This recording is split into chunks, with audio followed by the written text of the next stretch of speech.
앞에서 예수님은 그 불의한 청지기 비유를 말씀을 했습니다. 그 불의한 청지기 비유의 그 요점은 9절입니다. 내가 너희에게 말하노니 불의의 제물로 친구를 사귀라.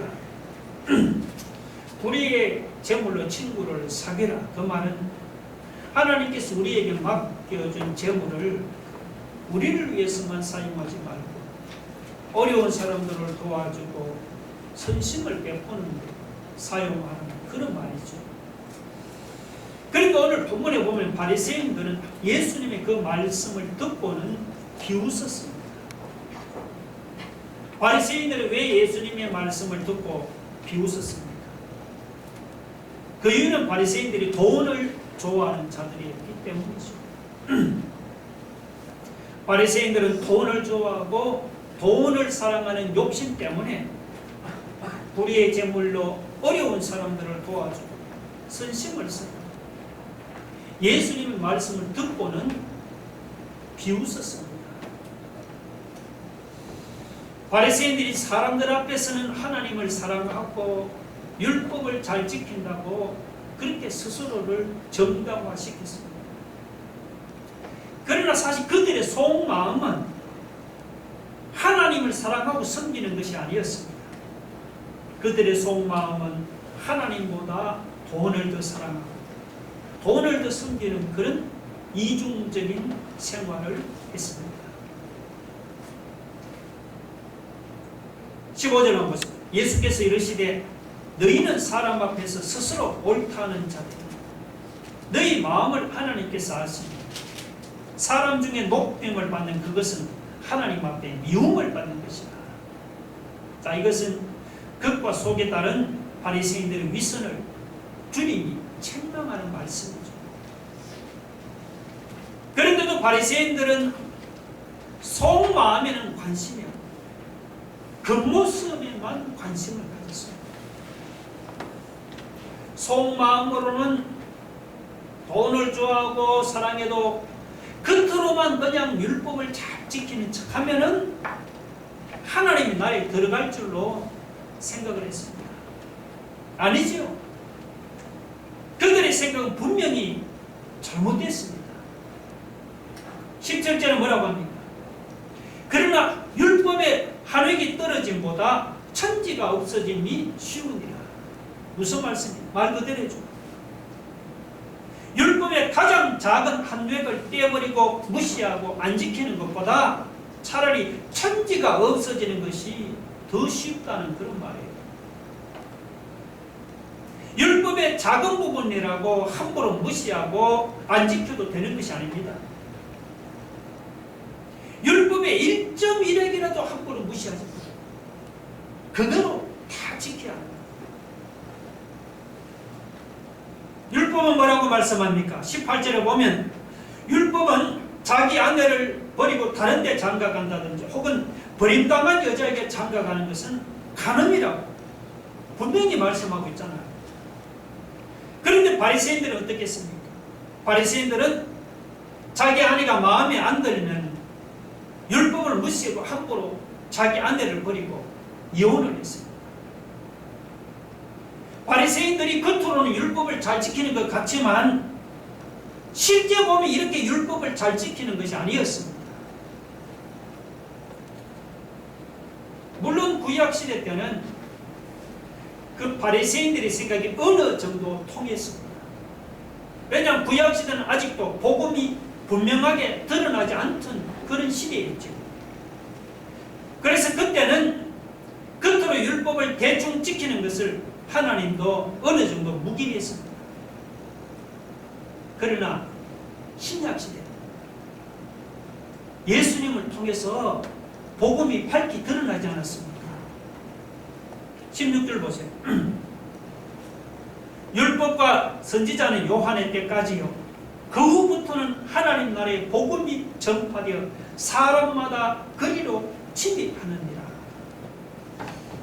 자, 여기서 율법과 선지자는 이것은 구약시대를 가르칩니다. 그런데 구약시대는 아시다시피 세례 요한이 옴으로써 이미 끝이 났죠. 그 후부터는 예수님의 오심으로 새로운 신약 시대가 펼쳐졌습니다. 신약 시대 때는 복음이 온 세상에 전파되었죠. 이제는 구약 시대처럼 그렇게 율법을 대충 지키는 것으로는 안 됩니다. 이제는 바리새인들처럼 율법이 적당히 지키는 척해서 구원받는 게 아니다 말이죠. 16절에 여러분 거기 침입한다 그 말이 있죠. 이 침입한다는 말은 그 헬라어로 비아제타입니다. 비아제타. 이것은 힘성으로 들어간다 이런 뜻이에요. 힘성으로 들어간다. 구약시대 때는 율법을 대충 지켜도 되지만 그러나 신약시대는 우리에게 전해진 하나님의 복음을 힘써 지켜야만 구원받을 수 있고 하나님의 나라에 들어갈 수 있는 것입니다. 어떤 율법사가 예수님을 찾아와서 예수님께 물었죠. 선생님, 율법 중에서 제일 큰 계명이 무엇입니까? 그때 예수님 뭐라고 대답했습니까? 우리 한번 마태복음 22장 37절을 같이 한번 읽어봅시다. 시작. 예수께서 이러시되 내 마음을 다하고 목숨을 다하고 뜻을 다하여 주 너의 하나님을 사랑하라 하셨습니다. 주님의 말씀은 내 마음을 다하고 목숨을 다하고 뜻을 다하여 주 너의 하나님을 사랑하라고 했습니다. 그런데 우리는 어떻습니까? 우리가 속으로는 바리새인처럼 돈을 좋아하면서 겉으로는 하나님을 사랑하는 척하지 않습니까? 우리가 속으로는 하나님 말씀 지키기를 좋아하지 않으면서 겉으로 그냥 말씀을 지키는 척하지 않습니까? 그러면요 우리도 이 바리새인들처럼 주님의 말씀을 들을 때 우리도 비웃게 됩니다. 물론 뭐 예수 믿는 신자가 겉으로야 어떻게 주님의 말씀을 비웃겠습니까? 그러나 우리 마음으로는 주님의 말씀을 비웃을 수가 있습니다. 우리 마음으로 주님보다 돈을 더 사랑하고 마음으로 말씀 지키기를 싫어하는 그것이 바로 주님의 말씀을 비우는 것이 아니고 무엇입니까? 여러분 우리는 바리새인들처럼 겉과 속에 다른 이런 위선적인 신자가 되지 맙시다. 겉으로 주님을 사랑하는 것보다 속으로 주님을 더 사랑하기 바랍니다. 겉으로 말씀을 지키는 척 하지 마시고 마음으로 말씀을 지킵시다. 바리새인들처럼 겉으로 하나님을 사랑하는 척 하지 말고 정말 주님 말씀처럼 마음을 다하고 우리의 목숨을 다하고 뜻을 다해서 전심전력으로 힘써 하나님을 사랑하고 하나님을 섬기는 자들이 되기를 주님의 이름으로 축원합니다.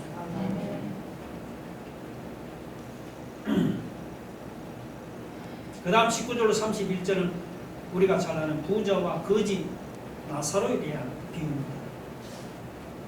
이 비유를 여러분이 앞부분하고 관계없이 주님이 독립적으로 주신 교훈으로도 우리가 읽을 수가 있어요. 그래도 은혜가 됩니다.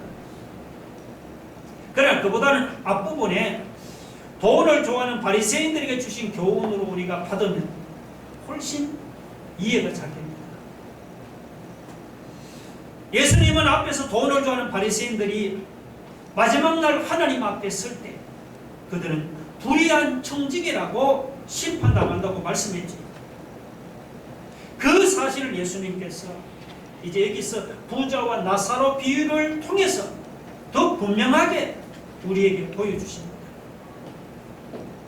주님은 이 부자와 나사로 비유를 통해서 돈을 좋아하는 그 바리새인들 구체적으로 어떻게 심판을 당하는 것인지 우리에게 지금 보여주고 있습니다. 여러분이 이 말씀 읽으면 먼저 이 본문은 두 부분으로 되어 있습니다. 먼저 19절로 22절은요. 이것은 현세에서의 우리 삶의 모습입니다. 그리고 23절부터 31절은 죽은 다음 내세에서의 삶의 모습을 그리고 있습니다. 근데 여러분이 이 부분을 읽어보면은 현세에서의 삶의 모습하고 내세에서의 삶의 모습이 정반대로 이렇게 뒤바뀌는 것을 우리가 볼 수가 있습니다. 자, 현세에서 부자는 어떻게 했죠? 현세에서 부자는 자색옷과 고운 베옷을 입고 날마다 호화로운 그런 생활을 즐겼습니다. 반면에 거지 나사로의 모습은 어땠습니까? 거지 나사로는 온몸이 헌대투성인 비참한 몰골을 하고 부자의 집 대문에 쓰러져 있었습니다.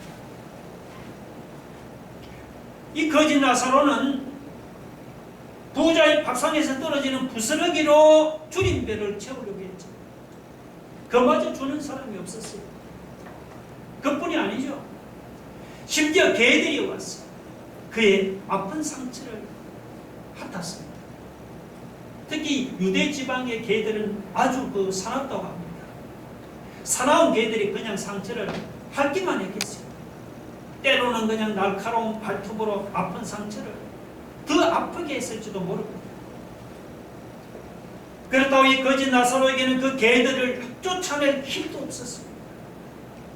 이게 얼마나 비참하고 얼마나 그 불쌍한 모습입니까? 부자는 자기 집을 드나들 때마다 그 개미 곁에 누워있던 거지를 보았죠. 마음만 있다면 얼마든지 도와줄 수 있는데 부자는 거지에게 전혀 관심을 보이지 않았습니다. 부자는 자신의 사치와 향락이라는 재물을 펑펑 낭비했지. 상주투성이로 자기 집 대문 앞에 누워있는 그 거지에게는 빵 부스러기 한 조각도 던져주지 않고 아주 이기주의자였습니다. 이것이 현세에서의 삶의 모습이죠. 그러다가 부자도 죽고 가난한 거지 나사로도 죽었습니다. 그런데 죽은 후에는 어떻게 상황이 정반대로 뒤바뀌었죠. 이 땅에서 비참하게 살던 거지는 죽어서 천사들에게 받들려서 아브라함의 품으로 들어갔습니다. 여기 아브라함의 품은 여러분 천당이에요. 천국입니다. 세상에서 거지로 비참하게 지내던 나사로가 죽어서는 복된 천국에 들어갔습니다. 반면에 이 세상에 살 동안 호의호식하며 잘 먹고 잘 살던 부자는 죽어서는 엄부에 떨어져 고통당하는 그런 신세가 되었죠. 23절 엄부는 지옥입니다. 지옥으로 생각해야 됩니다. 24절에 보면 이 세상에서 호의호식하던 부자는 죽은 다음에는 지옥의 그 타는 불꽃에 떨어졌어요. 물 한 방울도 죽이지 못하는 그런 비참한 그런 신세가 되고 말았습니다. 그런데 여러분이 이 성경의 이 부분을 읽으면서 부자는 다 지옥에 가고 거지는 다 천국 가는 것인가? 그게 아니다 말이죠. 부자들 중에도 천국 가는 부자가 있죠. 그리고 거지들 중에도 지옥 가는 거지가 있습니다. 본문의 부자도 그냥 부자라서 지옥으로 떨어진 게 아니다 말이죠. 나사로도 그냥 거지라서 그냥 천국에 들어간 게 아니다 말이죠. 16장 앞부분과 연관해서 여러분 읽어야 부자는 하나님이 주신 재물을 하나님의 영광을 위해 사용하지를 않고 자신의 사치와 향락을 위해 사용했습니다. 부자는 하나님께서 맡겨주신 재물을 지혜롭게 관리하지는 못했죠. 하나님의 것을 가지고 자기 욕심 위해 사용하는 그런 불의한 청직이었습니다. 부자는 하나님을 사랑하는 사람이 아니고 그는 돈을 사랑하는 사람이었습니다. 하나님을 주인으로 섬긴 것이 아니고 돈을 주인으로 섬긴 것이죠. 하나님이 앉으셔야 할 그 자리에 돈을 갖다 놔. 돈을 하나 하나님으로 섬긴 것입니다. 그래서 그가 지옥에 떨어진 겁니다. 반면에 거짓 나사로는 그는 가난한 형편에서 오직 하나님께 소망을 두고 살았습니다. 이 나사로라는 이름이 하나님의 도움이라는 뜻입니다. 이름대로 나사로는 이 땅을 살며 가난한 중이던 그는 하나님의 도움만을 의지하면서 믿음으로 살았던 것입니다. 그래서 그는 천국에 들어갑니다. 우리는 부자처럼 세상에서 잠시 호의호식하다가 죽은 후에 지옥에 떨어져서 영원한 타는 불꽃에 물 한 방울도 죽이지 못하는 이런 고통스러운 삶을 살겠습니까? 아니면 세상에 잠시 고난당하다가 죽은 후에 천국에서 영원히 위로받는 복된 삶을 살겠습니까?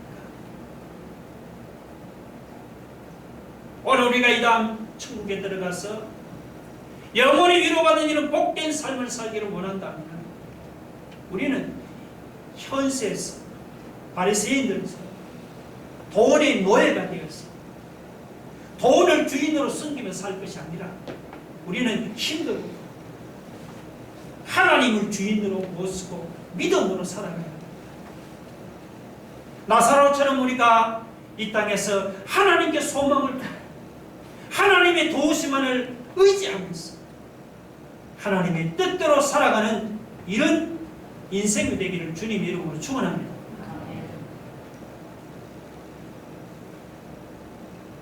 인생이 뒤바뀐다는 거죠. 또 하나 이 부자와 거짓 나사로 비유가 가르치는 또 하나 중요한 교훈이 있습니다. 그것은 뭐냐? 지옥이 어떤 곳인지 이 지옥의 실상을 우리에게 분명하게 가르쳐주고 있습니다. 오늘 본문입니다. 근데 현대인들이 이 지옥이라는 말을 하면 대단히 듣기 싫어하잖아요. 심지어 믿는 사람들 중에 지옥이라는 말을 하면 뭐 무식한 사람이나 아니면 광신자님 하면서 그냥 일축해버립니다.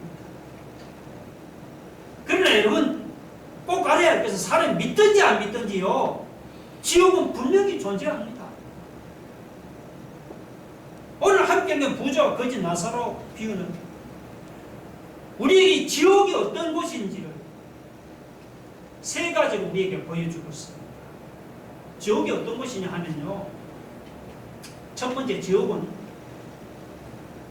그 무서운 고통이 있잖아요. 무서운 고통이 끊이지 않고 계속되는 것이 지옥입니다.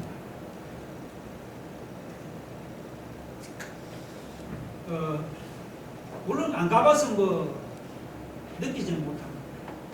성경을 보시면 지옥을 묘사할 때 가장 많이 나오는 단어가 뭔가 하면요, 이 불꽃이라는 단어가 지옥과 연관돼서 제일 많이 나옵니다. 불꽃. 그래서 지옥을 다른 말로는 뭐라 하냐면요, 불못이라 합니다. 불못. 불못은 뭐냐? 뜨거운 불길이 꺼지지 않는 연못이 지옥이라는 뜻입니다. 오늘 24절도 보면 이 부자가 지옥에 떨어져서 뭐라고 외칩니까? 내가 이 불꽃 가운데서 괴로워하나이다 라고 그렇게 막 소리치죠. 이것은 지금 불타는 지옥에 떨어져서 고통 중에 부르짖는 그 부자의 신음소리예요. 여러분, 사람이 당하는 고통 중에 아마도 이 화상만큼 참기 힘든 고통도 없을 거예요. 화상. 어쩌다가 이런 불에 조금만 한번 데워보세요. 얼마나 따갑고 얼마나 고통스러워요. 그렇잖아요. 그 화상이 좀 심해서 피부에 막 물집이 생기거나 피부가 벗기는, 그때는 정말 말할 수 없는 고통을 느끼죠. 따가워. 스쳐도 얼마나 따가워요. 그래도 다행인 것은 그 화상의 고통은 아주 짧은 순간에 일어나잖아요. 여러분, 뜨거운 물에 이렇게 데우는 누가 거기에 넣고 가만히 있겠습니까? 아주 뜨거라 하면 그냥 피하지 않습니까? 근데 이 지옥에서 불못에서 당하는 고통은 아 뜨거라 하면서 이 순간적으로 끝나는 게 아니단 말이죠. 1, 2분 지속되다가 끝나는 것도 아니에요.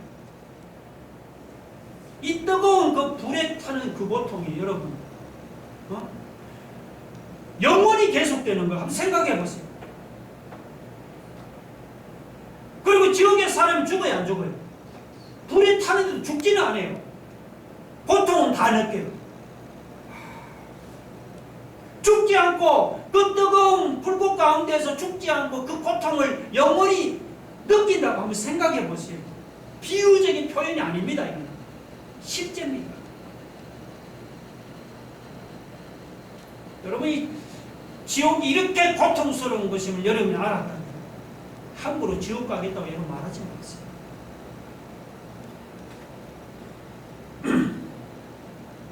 두 번째, 지옥은 하나님의 자비와 긍휼이 완전히 사라진 곳이에요. 여러분, 세상은 괴로운 중에도 우리가 하나님의 자비와 긍휼이 가끔 나타나잖아요.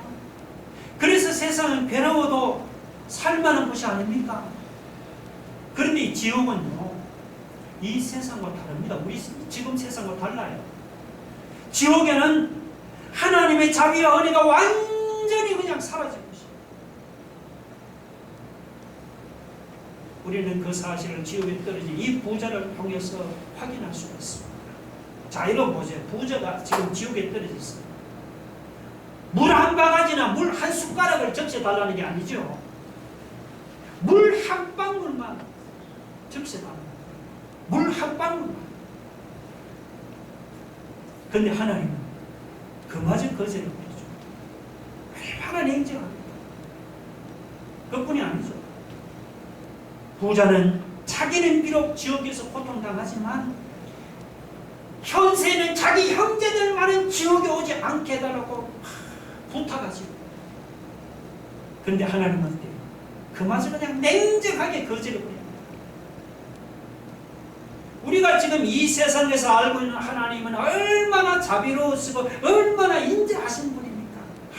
상한 갈 때도 끄지 않으시고 꺼져가는 등불도 끄지 않을 만큼 그렇게 죄인을 사랑하는 이렇게 자비로우시고 인자하신 그 하나님만이, 여러분 그 하나님을 느끼고 있잖아요. 그런데 부자가 지옥에서 본 하나님은 달랐습니다. 그런 하나님이 아니에요. 부자가 지옥에서 본 하나님은 어떤 분이냐? 하나님 혓바닥에 물 한 방울도 적셔주지 않는 그런 분이다. 자기 형제를 살려달라고 애걸 복구라는 그 부탁마저 냉정하게 그냥 잘라버려. 한마디로 잘라버려. 그렇게 냉정하십니다. 우리가 육신이 당하는 고통은 참을 수 있지만 우리 믿는 사람이 하나님의 자비와 긍휼이 사라진 고통, 우리가 어떻게 참을 수 있겠습니까? 이렇게 하나님의 자비와 긍휼이 완전히 사라진 삭막하고 끔찍한 곳이 여러분 어디냐? 지옥이다. 이런 끔찍한 지옥에 여러분 가겠다고 함부로 말하는 일이 없기를 바랍니다. 지옥은 어떤 것이냐? 세 번째, 그곳에서 천국을 볼 수는 있지만 갈 수는 없는 곳입니다. 자, 23절을 보니까 지옥에 떨어진 부자는 어때요? 저 멀리 아브라함의 품에 있는 나사로를 어떻게 보았다고 했죠? 보았습니다. 여기서 아브라함의 품은 천국이라고 했잖아요. 지옥에서는 천국의 그 복된 천국을 흔히 볼 수는 있는데 가지는 못해요. 얼마나 안타깝겠어요. 왜 그랬습니까? 그 밑에 보니까 천국과 지옥 사이에는 서로 왕래하지 못하는 큰 구름텅이가 놓여있기 때문이죠. 뭐 이것에 대한 해석은 여러 가지 있지만 하여튼 구름텅이가 있다는 거죠. 그 지옥에 떨어진 사람들이 이 세상에서 살 때는 뭐라고 했습니까? 전도하면은 천당을 믿지도 않고 지옥도 믿지를 않았죠. 지금 주변에 그런 사람 얼마나 많아. 세상에서 우리가 믿는 사람이 천당 이야기를 하고 지옥 이야기를 하면 무식한 것들이다. 비웃잖아요. 천당이 있고 지옥이 있으면 한번 자기들 눈앞에 한번 한번 보여보라. 그럼 믿겠다. 이렇게 말하는 사람이 얼마나 많아요. 그렇게 천당도 안 믿고 지옥도 안 믿다가 지옥에 떨어진 사람들, 여러분, 그들이 그렇게 천당을 안 믿다가 지옥에 가면 그때 주님이 그들에게 이렇게 말씀합니다. 네가 세상에 있을 때는 천당이 어디 있고 지옥이 어디 있냐고 네가 말하지 않았느냐? 내가 정말 거짓말을 했는지 자, 네 눈으로 한번 저기 있는 천당을 네 눈으로 직접 보고 한번 확인해 보라. 볼 수 있단 말이에요. 천당이 저기 있거든요. 근데 우리가 이 세상에서 여러분 천당을 부인하다가 이 부자처럼 우리가 죽어갖고 지옥에 떨어져서 거기 지옥에 가서 우리 눈으로 천당을 보고 아 정말 그때 천당을 믿겠습니까? 정말 천당이 있구나.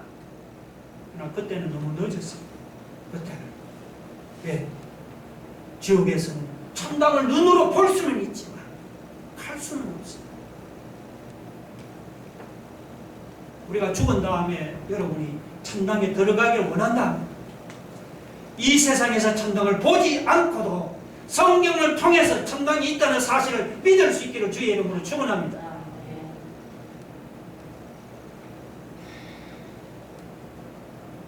성경은 사람이 한번 죽으면 그 후에는 심판이 있다고 말씀하죠. 요한계시록 20장은 그 심판을 백보자 심판이라고 했습니다. 크고 흰 보좌 위에 하나님이 앉아 계시죠. 그리고 백보자 옆에는 각 사람들의 행위를 기록한 행위책들이 다 펴져 있습니다. 각 사람들이 이 세상에 행한 자기들의 행위를 따라서 하나님 앞에서 우리가 심판을 받아요. 근데 그 백보자 옆에는요, 행위책 말고 또 다른 책이 또 하나 있는데 그 책은 뭐냐니까 생명책입니다. 생명책. 계시록 20장 15절에 보면 누구든지 생명책에 기록되지 못한 자는 다 불못에 떨어 던져지더라고 했습니다. 이 불못 지옥 아닙니까? 그러니까 그 말씀 우리가 우리 행위를 가지고 심판받는다면 소망이 없다는 거죠. 행위책으로 하나님이 우리를 심판하면 어떻게 돼? 우리 다 지옥에 떨어집니다. 방법이 있다면 오직 한 개. 바로 생명책에 우리 이름을 기록하는 것이 그것이 천당간의 유일한 방법이라고 말이죠. 문제는 우리가 어떻게 하면 생명책에 우리 이름을 기록할 수 있느냐는 것입니다. 우리 요한복음 5장 24절 한번 읽어봅시다. 다 같이 시작. 내가 진실로 진실로 너희에게 이르노니 내 말을 듣고 또 나 보내신 이를 믿는 자는 영생을 얻고 심판에 이르지 않으며 사망에서 생명으로 옮게 되는 것입니다. 내 말을 예수님의 말씀을 듣고 나 보내신 이를 믿는 자는 영생을 얻고 심판에 이르지 않으며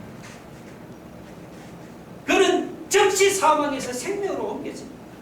오늘 요한복음 5장 24절 말씀을 본문으로 말하면 뭐냐 하니까 주님의 말씀을 듣고 나 보내신 이를 믿는 자는 즉시 그 즉시 어디 들어가는 겁니까? 천당에 들어가는 겁니다. 놀라운 주님의 말씀입니다. 그런데도 여러분 사람들은 어떻게 생각하는가? 사람들은 이 성경의 말씀을 안 믿고 이 성경의 말씀을 전하면 사람들이 믿지를 않는다고 생각합니다. 오늘 본문의 부자도 그렇게 생각했거든요. 부자가 죽은 나사로를 자기 집으로 보내달라고 하나님께 간구한 이유가 무엇입니까? 그 이유는 죽은 나사로가 살아나서 그 집에 가서 야 내가 죽어보니까 천당도 있더라 하면은 어때요? 자기 집안 식구들이 믿고 주님을 믿게 된다. 그렇게 말을 했죠. 그런데 하나님 그렇게 말씀하지 않죠. 하나님 뭐라고 말씀합니까? 하나님은 모세와 선지자들에게 듣지를 않으면 죽은 자들이 살아와서 전하는 말도 듣지를 않는다. 그렇게 말씀하잖아요. 여러분 31절 보세요. 같이 한번 읽어봅시다. 31절. 자 시작. 이르되 모세와 선지자들에게 듣지 아니하면은 비록 죽은 자 가운데서 살아나는 자가 있을지라도 구원함을 받지 아니하리라 하였다 하십니다. 이 모세와 선지자는 성경을 가르칩니다. 성경을 통해 전하는 그 말씀을 믿지 않은 사람은 나사로같이 죽은 사람이 살아와서 복음을 전해도 여러분 믿지를 않아요. 제가 그냥 하는 말이 아니고 여러분 요한복음 11장에 보세요. 거기 보면 주님이 죽은 지 나흘이 지난 나사로를 살렸잖아요. 죽은 지 나흘이 지나서 썩어가는 시체를 다시 살렸으니까 얼마나 놀라운 기적이에요. 그런 기적을 보았으면 예수를 믿어야죠. 그런 기적을 해놓으면 그 예수를 믿어야 하는 게 당연한데, 그런데 바리새인들은 그 예수님을 죽은 지 나흘 만에 시체를 살리는 예수님을 보고도 예수님을 안 믿었어요. 그들은. 요한복음 11장에 보면 뭐라고 하느냐니까 오히려 바리새인들은 예수님을 죽이려고 모의하더라 했습니다. 여러분, 사람이 무슨 신통한 기적을 본다고 우리는 예수님 믿을 것 같지만 그렇게 믿는 게 아니에요. 죽은 사람이 막 기적적으로 살아난다고 주님을 안 믿던 사람이 믿게 되는 게 아닙니다. 로마서 10장 17절 봅시다. 어떻게 믿게 됩니까? 다 같이 시작. 그러므로 믿음은 들음에서 나며 들음은 그리스도의 말씀으로 말합니다. 믿음은 하나님의 말씀을 이렇게 들을 때 생기는 것이지 무슨 기적을 본다고 믿음이 생기는 게 아닙니다. 하나님의 말씀을 듣고 아멘으로 믿는 사람은 누구나 영생을 얻고 천국에 들어갑니다. 여러분에게 사람이 천국에 들어갈 수 있는 조건은 오직 하나 믿음뿐이에요. 근데 마지막으로 여러분 이렇게 중요한 믿음, 이 믿음도 죽은 후에는 아무 소용이 없어요. 천국과 지옥 사이는 큰 구름대기가 놓여 있어서 사람이 한번 죽어서 천국으로 가면 영원히 천국이고 한번 죽어 지옥에 떨어지면 거기서는 천국으로 건너가고 싶어도 갈 수가 없습니다. 복귀는 해요. 정말 좋은 곳인데 못 가요. 고린도후서 6장 2절 봅시다. 자, 다같이 시작. 보라 지금은 은혜가 달라. 보라 지금은 구원의 날이다. 할렐루야. 그러나 여러분, 지금은 은혜 받을 만한 데고 지금은 구원의 날이라고 이 구원의 문이 항상 열려 있는 건 아니다 말이죠. 예수님 재림하시면 구원의 문도 닫혀버리죠. 예수님 재림 전이라도 내가 죽으면은 죽음과 함께 구원의 문도 함께 닫혀버립니다. 그러니까 예수 믿는 것도 우리가 천당 가는 것도 살아있을 동안에 믿어야 합니다. 죽고 나면 아무 소용이 없습니다. 죽은 다음에 우리 앞에 영원한 지옥이 기다릴 거예요. 여러분 주변에 아직도 예수를 안 믿는 사람이 있습니까? 사랑하는 가족들 중에 예수 믿으라고 하면은 내일 믿지 모레 믿지 차일피일 미루는 사람이 있습니다. 이 시간 마음의 문을 주님을 영접하기 바랍니다. 누구든지 복음을 듣고 주님을 믿기만 하면은 그 즉시 천당에 들어 즉시 영생을 얻고 심판에 이르지 않는다는 이 복된 사실을 믿음으로 받아들이기를 주의 이름으로 축원합니다. 기도하겠습니다. 여러분 지옥이 어떤 곳이에요? 불에 타는 고통이 영원히 계속되는 곳입니다. 하나님의 긍휼과 자비가 완전히 사라진 곳입니다. 천국을 보면서도 들어가지 못하는 곳입니다. 지옥.